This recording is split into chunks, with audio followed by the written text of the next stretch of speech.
అనకాపల్లి జిల్లా నక్కపల్లి మండలం రాజీపేట ప్రాంతంలో ప్రభుత్వం బల్క్ డ్రగ్స్ పార్క్ ఏర్పాటు చేయడం కోసం ప్రయత్నం చేస్తూ ఉన్నారు. అందులో భాగంగా సుమారుగా 1270 ఎకరాల్లో ఈ బల్క్ డ్రగ్స్ పార్క్ ఏర్పాటు చేస్తామని చెప్పేసి ప్రకటించారు. అయితే ప్రభుత్వం ఇప్పటివరకు కేవలం ఒక రాజీపేట పరిసర ప్రాంతంలో 454 ఎకరాల 12 సెంట్లు మాత్రమే సేకరించారు. ఇంకా సుమారుగా 816 ఎకరాలు సేకరించాలి. అంటే దొండవాక, పెద్ద తీనేర్ల, చిన్న తీనేర్ల, సిహెచ్ చలపురం, జానకీపేట, రాయవరం మండలంలో గుర్రాజపేట ఈ గ్రామాల్లో రైతులు ఎవరు కూడా భూములు ఇవ్వడానికి సిద్ధంగా లేరు. అయినప్పటికీ కూడా ఆగస్టు 6వ తేదీన అక్రమంగా ప్రజాభిప్రాయ సేకరణ నిర్వహించడం జరిగింది. అంటే భూములు మొత్తం సేకరించకుండా ప్రజాభిప్రాయ సేకరణ నిర్వహించడం అనేది చట్టరీత్యా నేరం.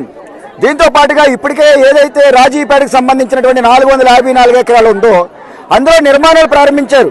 గ్రామాన్ని ఆనుకొని డ్రైన్లు, రోడ్లు, అడ్మిన్ బిల్డింగు, వాటర్ సంపు నిర్మించారు. అంటే పబ్లిక్ హియరింగ్ నిర్వహించకుండా ఏ రకమైనటువంటి నిర్మాణాలు చేపట్టకూడదు. కానీ ఇక్కడ చట్టాన్ని ఉల్లంఘించి అధికారులు ఈ రకమైనటువంటి నిర్మాణాలు చేపట్టారు.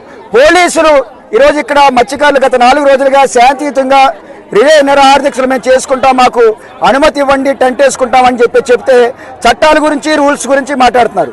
మరి ఇవాళ పూర్తి స్థాయిలో భూములు సేకరించకుండా పబ్లిక్ హియరింగ్ నిర్వహించారు. మరి ఆ రకంగా చట్టాన్ని ఉల్లంఘించినటువంటి అధికారుల మీద కేసులు ఎందుకు పెట్టలేదని చెప్పేసి అడుగుతా ఉన్నాం. అసలు పబ్లిక్ హియరింగ్ నిర్వహించకుండానే నిర్మాణాలు చేపట్టారు. అసలు పబ్లిక్ హియరింగ్ నిర్వహించకుండా నిర్మాణాలు చేపట్టకూడదు. కానీ వాళ్ళ మీద ఎందుకు చర్యలు తీసుకోలేదు, వాళ్ళ మీద కేసులు ఎందుకు పెట్టలేదు అని చెప్పేసి అడుగుతా ఉన్నాం. అంటే వాళ్ళు పారిశ్రామికవేత్తలు కాబట్టి, వాళ్ళు ధనవంతులు కాబట్టి వాళ్ళు ఏం చేసినా చెల్లిపోద్ది. పేదవాళ్ళు పొట్టకూటి కోసం, తమ బ్రతుకు తెరువు కోసం, తమ గ్రామాన్ని కాపాడుకోవడం కోసం, తమ ఉపాధిని కాపాడుకోవడం కోసం శాంతియుతంగా గాంధీ మార్గంలో రిలే నిరాహారదీక్షలు చేస్తే ఇప్పటికీ ఈ 4 రోజుల్లో 35 మంది మీద అక్రమంగా పోలీసు వారు కేసు పెట్టడం జరిగింది. ఇది చట్ట ఉల్లంఘన. వెంటనే ఆ కేసులు ఉపసంహరించుకోవాలని చెప్పేసి మేము డిమాండ్ చేస్తా ఉన్నాం. అదేవిధంగా రాష్ట్ర హోంమంత్రి గారు స్వయానా చెప్పారు. 2024 డిసెంబర్ 29వ తేదీన ఈ గ్రామంలో పర్యటించారు. గ్రామంలో గ్రామ సభ పెడతాం, మీ అందరి ఆమోదయోగ్యంతోనే ఇక్కడ పరిశ్రమలు పెడతాం, ఎట్టి పరిస్థితుల్లో బల్క్ డ్రగ్స్ పార్క్ ఈ ప్రాంతంలో ఏర్పాటు చేయమని చెప్పేసి ఆవిడ చెప్పారు. అంటే అధికారులు ఉంటే ఒకలాగా, ప్రతిపక్షంలో ఉంటే మరోలాగా ఇవాళ మాట్లాడుతూ ఉన్నారు. అనిత గారికి ఈ 4 మండలాల్లో పాయికరేపేట నియోజకవర్గంలో అత్యధిక ఓట్లేసి అత్యధిక మెజార్టీ ఇచ్చినటువంటి గ్రామం ఈ మత్స్యకారుల గ్రామం.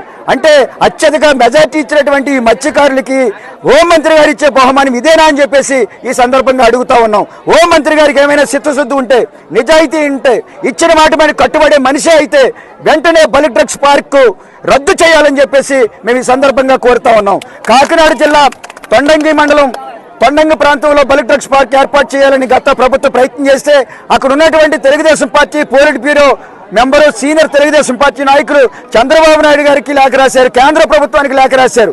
మరి ఇక్కడ ఉన్నటువంటి రాష్ట్ర హోంమంత్రి గారు చంద్రబాబు నాయుడు గారికి, కేంద్ర ప్రభుత్వానికి ఎందుకు లేఖ రాయరు, ఎందుకు ఈ బల్క్ డ్రగ్స్ పార్క్ని అడ్డుకోరని చెప్పేసి మేము అడుగుతా ఉన్నాం.